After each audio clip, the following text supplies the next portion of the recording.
I'm Margot Politis. Welcome to Study English, IELTS preparation. Today we're going to look at conditional sentences. They're sentences that use if. If you listen carefully, you'll be able to hear Dr. Malcolm Simons talking about junk DNA, the parts of DNA that people used to think were just rubbish. Listen to the different types of sentences he uses. Under Darwinistic notions, you would think that junk would drop off under the theory of natural selection, just like species drop off if they hit ecological niches which is incompatible with survival.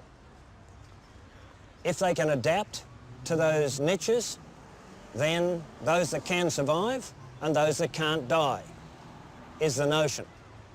If you apply that to the DNA sequence, then the coding region genes which survive have a function. And by the way, the non-coding sequences have survived as well. So the proposition would have to be that if they're there, they've got a function. In listening to Dr. Simons, you can hear that he uses a variety of sentences. This makes for much more interesting language. You should practice using sentences of different lengths and types, especially complex sentences. Today we're going to look at one of the ways you can create complex sentences using an if clause.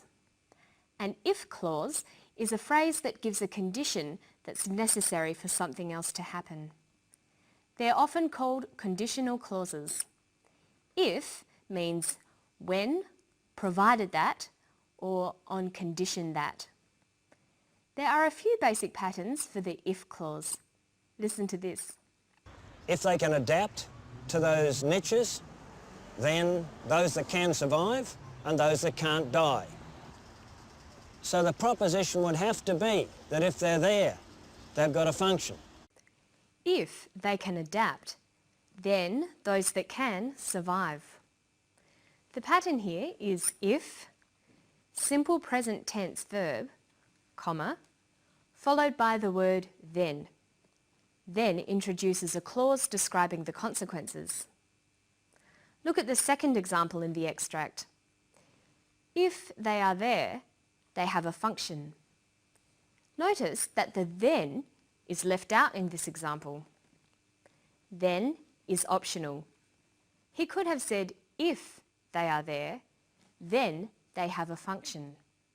Let's look at some more. If you have a university education, then you have more opportunities. But the then is optional. You can leave it out. If you have a university education, you have more opportunities. Notice that this pattern can be reversed. You have more opportunities if you have a university education. We never include then when the pattern is reversed like this. Let's try with the example from the story. If they're there, they have a function. They have a function if they're there. Okay, now here's the second pattern for if sentences. This is for when the suggestion is less definite or less likely. If you had a university education, comma, then you would have more opportunities. The pattern here is if, past tense verb, comma, then, would plus the verb. If you had a university education, then you would have more opportunities. We use this pattern when we're talking about the future and about something that may not be as likely to happen. Compare these two patterns. If you study hard, then you will pass your test. If you studied hard, then you would pass your test.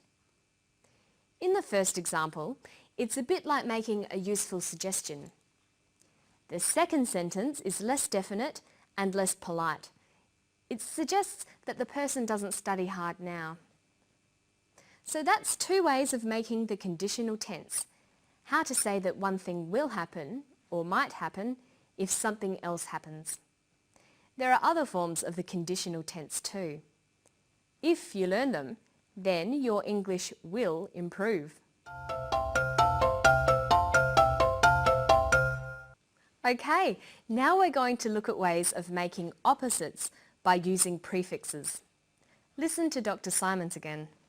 Under Darwinistic notions, you would think that junk would drop off under the theory of natural selection, just like species drop off if they hit ecological niches, which is incompatible with survival.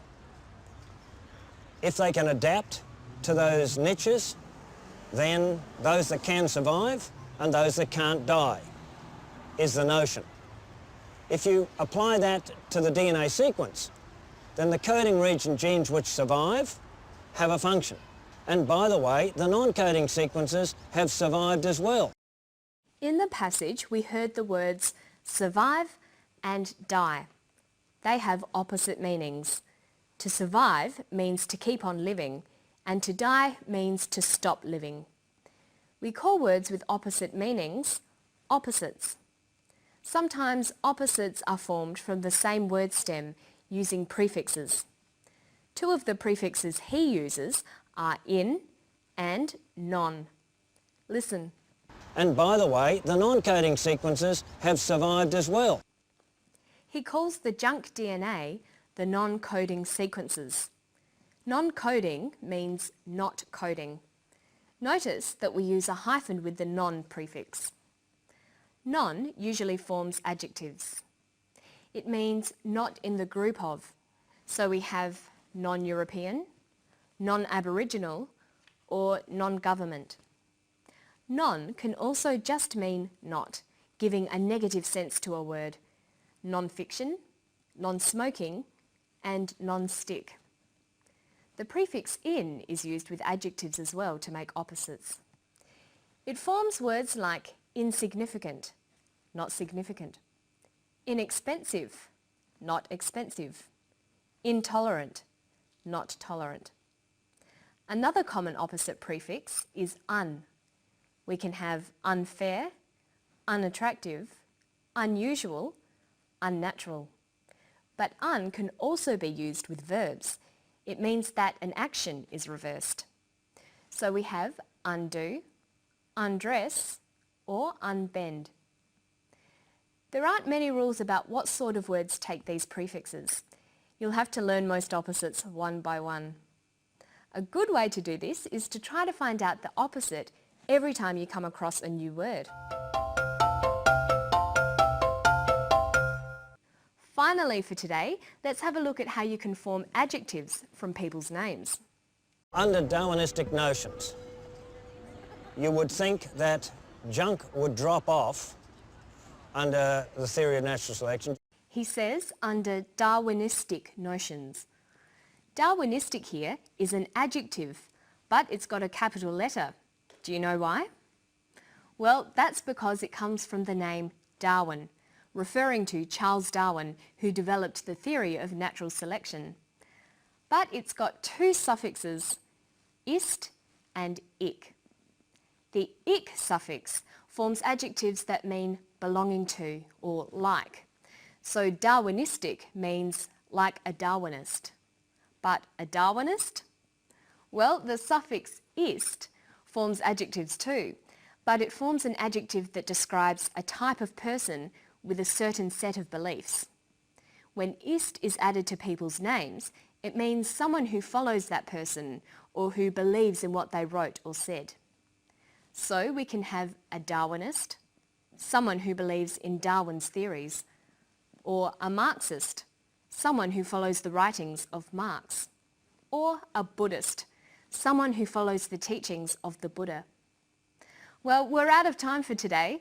Remember to watch out for those opposites and try using if clauses. See you next time. Bye-bye.